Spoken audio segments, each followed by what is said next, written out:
Si toi aussi tu parles à ta nourriture, Si toi aussi tu as Wiz marqué sur ton chapeau, Si toi aussi tu dis Get away from her, you bitch. bienvenue à la Zone Geek.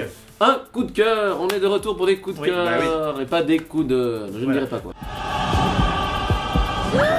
oui, c'est le coup de cœur de mars, bien entendu. De mars et non pas d'avril. Et ça comme va mars et pas. avril. Le dieu de la guerre. Voilà. Et donc, moi je vais commencer avec un petit coup de cœur qui est le nouveau film, enfin le projet de film de Hiroshi Katagiri. Je pense Tu que... m'intrigues. Voilà, là. je pense que je n'ai pas massacré le prénom de ce brave monsieur. De toute façon, il t'écoute et il viendra t'égorger si tu as dit des Ah bah, choses pas bien sur lui. c'est un japonais, hein, Voilà. faut pas déconner. Il a le sens de l'honneur. Et donc, c'est un monsieur dont le nom n'est pas forcément extrêmement connu. C'est le gars qui a Puisqu'en- créé les nouilles. Non, ce n'est Ah. pas le gars qui a créé les nouilles. C'est un monsieur qui est connu en fait dans le monde du cinéma parce que c'est un mec qui fait des effets spéciaux, mais des practical effects. Et oui, grande époque des practicals. On vous bassine assez souvent avec les practical effects. On donc n'arrête ce sont- pas, ça c'est vrai. Voilà, ce sont des effets spéciaux qui sont réalisés sans images de synthèse ou avec un minimum d'images de synthèse possible. Et en fait, Hiroshi Katagiri est le gars qui nous a offert les maquillages, entre autres, de Hellboy, de tout l'équipage d'Homme-Poisson dans Les Pirates des Caraïbes, le troisième, Qui était quatrième. bien classe d'ailleurs. Qu'a-t-il fait d'autre Les maquillages. Donc Hellboy, j'ai dit... Le labyrinthe de Pan. Le labyrinthe de Ça, Pan, ok. merci. Il travaille pour Guillermo del Toro. Voilà, exactement. Et donc c'est lui qui développe tous ces maquillages qui sont en même temps des costumes en latex extrêmement détaillés, mais qui sont parfois rehaussés d'un petit peu d'images de synthèse. J'ai presque envie de dire, c'est un peu le gars qui a repris le volet de Geiger et de toute cette imagerie-là. tu vois. Oui, tout à Parce fait. qu'il n'y avait plus de gars un peu avec des Qui va visuels. laisser la bouche dépassée d'un reste de maquillage, Voilà. c'est très Ouais, cool. c'est vachement bien. Et donc, ben voilà, il a décidé de s'y mettre et de faire son propre film. Mais pour faire son propre film, il a envie de rester libre de faire ce qu'il veut, et donc il a besoin des pognons. Et donc il fait un crowdfunding que Ah, bah, tiens. j'ai découvert hier, et pour son film qui va s'appeler Gehenna, qui est on va dire un hybride entre ce que le meilleur des films d'horreur américains a à offrir et de ce que le meilleur de ce que le cinéma d'horreur japonais a à offrir. Et donc si vous allez, le film va s'appeler Gehenna. Si vous allez sur la page du Kickstarter qui va sans doute s'inscrire, vous savez faire ça, hein, monsieur Gilus. Monsieur Gilus, hein, Eh bien, vous vous avez payé pourrez combien voir d'impôts? déjà quelques images et quelques réalisations, et surtout restez bien jusqu'à la fin. Il y a déjà des maquillages et tout Ah oui, oui, Ah. oui, et tu vas voir. Et donc il travaille déjà avec lui Doug Giles, si je me trompe probablement de nom. C'est le mec qui joue l'homme-poisson dans Hellboy. Ah oui, oui, oui. le géant. Voilà. enfin, Et vous allez le voir, ouais, si ouais. vous attendez jusqu'à la toute fin de la vidéo de présentation du Kickstarter, vous le verrez dans son costume. C'est absolument effrayant et très perturbant.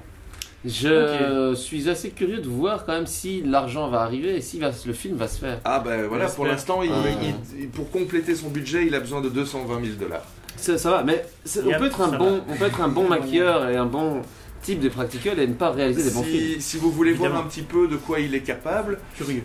il a réalisé un petit court-métrage d'une demi-heure qui s'appelle Pulse. Si vous tapez Pulse Katagiri, je pense, vous tomberez dessus.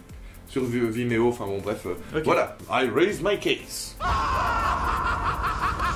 Eh bien, mon coup de cœur à moi est un coup de cœur ultra blockbuster mondial, buzz, truc de fouf. De fouf. Non, de ouf. Un truc de fouf. Il faut Enfin, un oui, nouveau film d'horreur, les Techniquement, brouteuses oui, de l'enfer. techniquement, oui, parce qu'en fait, il faut savoir que je vais parler évidemment d'Alien qui a été annoncé, Ah, oui. non pas Prometheus 2, qui lui est annoncé aussi pour 2016, mais de Alien 5. Alors, pourquoi fouf? Eh bien, justement, Alien est quand même une franchise qui parle beaucoup de la théorie du genre. Mais bon, non, ce n'est pas le débat ici Oula, aujourd'hui. on lance des sujets graves. Voilà, des aujourd'hui. sujets graves. Get Away from Her, You Bitch. Non, et bien, donc voilà, Alien 5, mais qui va être réalisé par le réalisateur de District 9, Neil Blomkamp.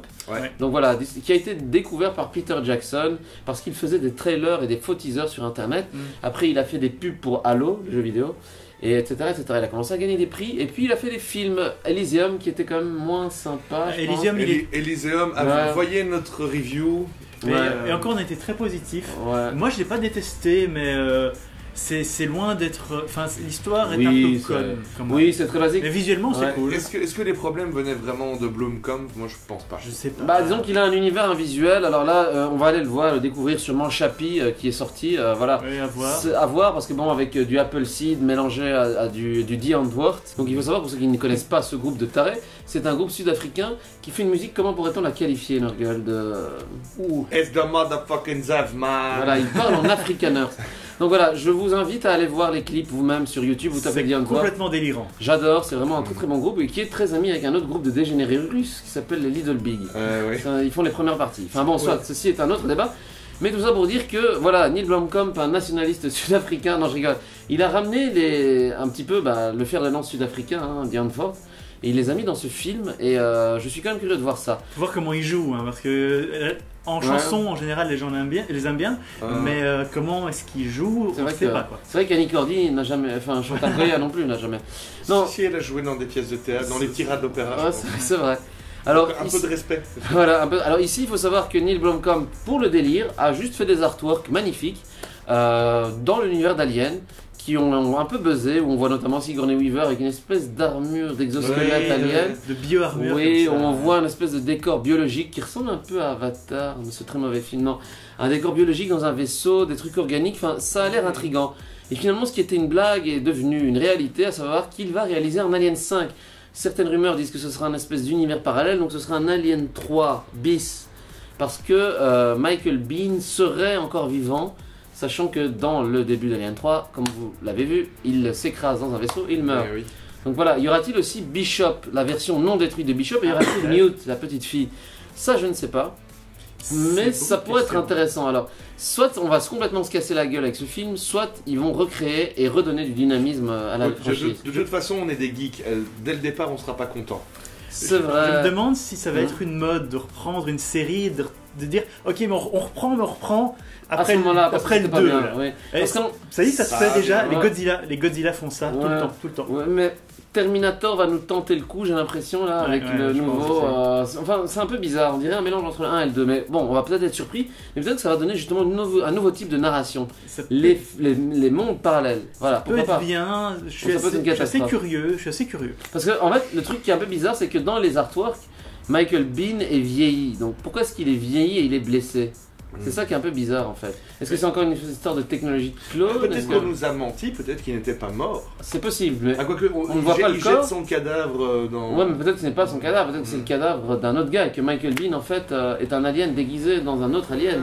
Enfin non, je vous avoue que pour l'instant au niveau scénar, il n'y a rien qui a filtré, c'est un peu nouveau, mais voilà, c'est un jeune réalisateur de la nouvelle vague, SF Geek, pas la nouvelle vague Oui, française non, pourrie, rien à voir. pas cette horreur qui a tué le cinéma français, Mhm. mais plutôt cette nouvelle vague de cinéastes très talentueux. Mais ça peut sentir le film de commande. Alors j'ai envie de vous dire, David Fincher était un petit peu à l'époque dans le même cas pour Alien 3. Qu'est-ce que ça va donner? Faites-vous votre avis en allant voir les artworks et surtout suivez un peu cette actu du Alien 5 de Neil Blomkamp. On lui souhaite tout le bonheur du monde et surtout on lui souhaite de réussir sa carrière. On va voir.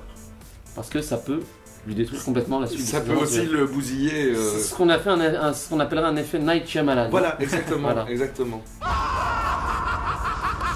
Alors, mon coup de cœur, moi, il va être un petit peu triste, je dois avouer, et je vais un petit peu bousiller le moral de tout le monde, mais donc je vais parler un petit peu de Terry Pratchett. Alors, j'ai Aïe aïe aïe aïe aïe préparé aïe aïe.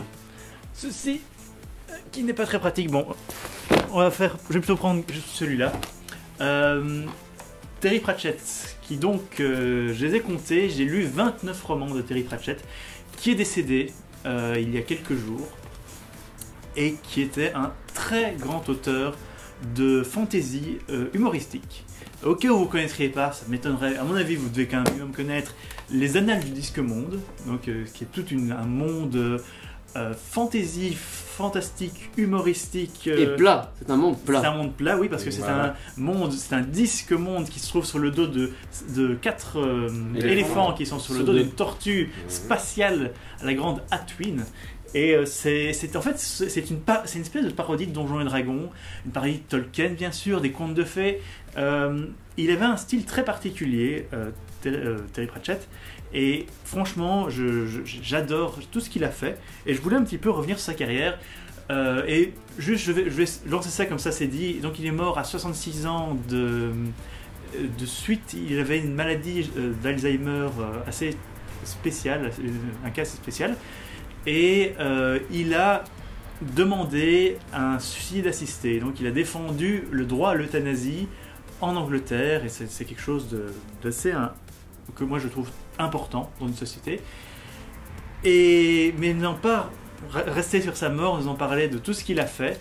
Il a vraiment fait revivre le fantasy. Le folklore. Le folklore, non. Ouais. Pour moi, il a redonné un petit peu une vie au fantasy. Alors, juste un truc, il faut savoir quand même que je pense que dans les pays plus francophiles et francophones, il est moins connu que chez les anglophones. Hein.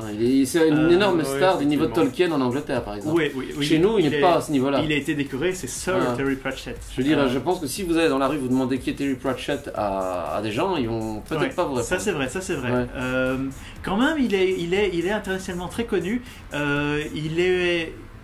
Il fait énormément de jeux de mots dans ses romans et faire la traduction des romans de Terry Pratchett, c'est un défi pour les traducteurs. Je crois que c'est à peu près toujours le même traducteur qui les a fait en français, qui a reçu des prix parce qu'il arrivait à bien traduire Terry Pratchett, ce qui était très difficile parce qu'il fait des jeux de mots tout le temps. Ce n'est pas comme Skywalker qui est devenu Court le ciel dans le film Star Wars. Luxe Ça, c'est- pour le ciel. Ouais. Luxe pour le ciel. Et un oui. chic tabac. Bon, Je me disais, moi j'arrête pas d'y penser depuis qu'il a dévissé son billard.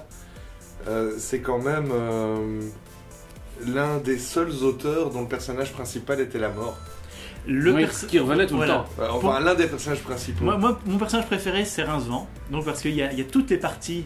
Il y a les parties Rincevent, les sorcières, et il y en a d'autres. Il y a les sorcières. parties le guet. Sourcellerie. Le guet des. Pas des orfèvres, mais bon, le guet de Ankh-Morpork. Et il y avait toutes les parties la mort. Parce que le seul personnage qui est dans tous les romans, c'est la mort. Qui était donc, il avait une manière assez particulière de la faire parler, parce qu'en fait, la mort parlait uniquement capital. Tout. Et il utilisait des cases, des polices de caractères différentes selon les personnages. Et la mort ne parlait qu'en capital.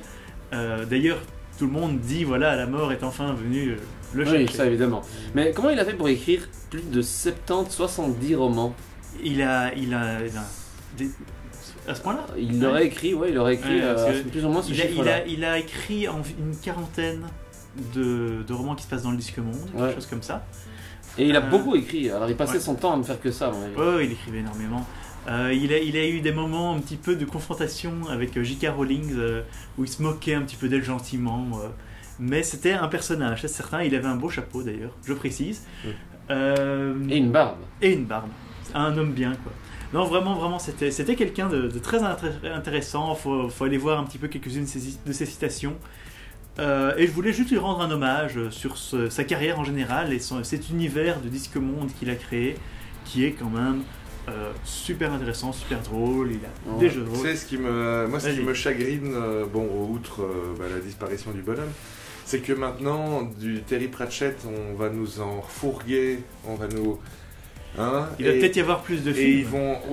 C'est un petit peu ça que j'allais Ils dire. vont tout adapter, et Il y a- souvent, quand c'est fait comme ça pour profiter de la tristesse des gens, c'est pas toujours très bien fait. Mais oui, il y a eu pas mal de films qui ont été faits, enfin quelques téléfilms qui ont été faits sur le disque monde. Et il y a aussi 2 dessins animés qui ont été faits qui sont totalement inconnus, qui sont pas super bien. Et des jeux vidéo, animés.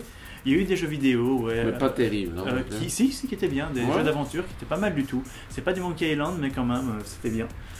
Mais voilà. Et c'est toujours Christopher Lee qui fait la voix de la Et mort. c'était souvent Christopher Lee qui faisait la voix de la mort. Et pour moi, la voix de la mort, c'est Christopher Lee. Mhm. Il y a la voix Qui de la lui, raison. qui lui est étonnamment toujours en forme, et tant mieux. Je croise les doigts. Eh, Tu vois. il a quel âge? Enfin, Parce que allez. 2015 commence Ouais. à faire mal. Hein, Il là. y a déjà eu assez de gens qu'on adore qui sont Ouais. passés à la casserole. Alors ne parlez pas de Christopher Lee. On va pas Non. insister là-dessus, mais oui, quand même.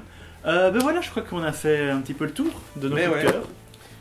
Et oui, des coups de cœur sympa, cool, buzz, un peu Oui, triste, le mien, pas mais, forcément ça. Enfin, un peu voilà. triste. Mais Un peu voilà, triste, il ouais. faut en parler parce que c'est la culture geek et que les profs de littérature n'ont pas assez fait découvrir ces auteurs-là. Et oui, Exactement. il faut les faire Ouais. découvrir. C'est vrai, Voilà. Je vous conseille de les lire. C'est des livres qui se lisent très facilement et à n'importe quel âge. c'est vrai. Eh ben là-dessus, on va vous dire à la prochaine. Bye bye bye bye. Je ne vous oublierai jamais.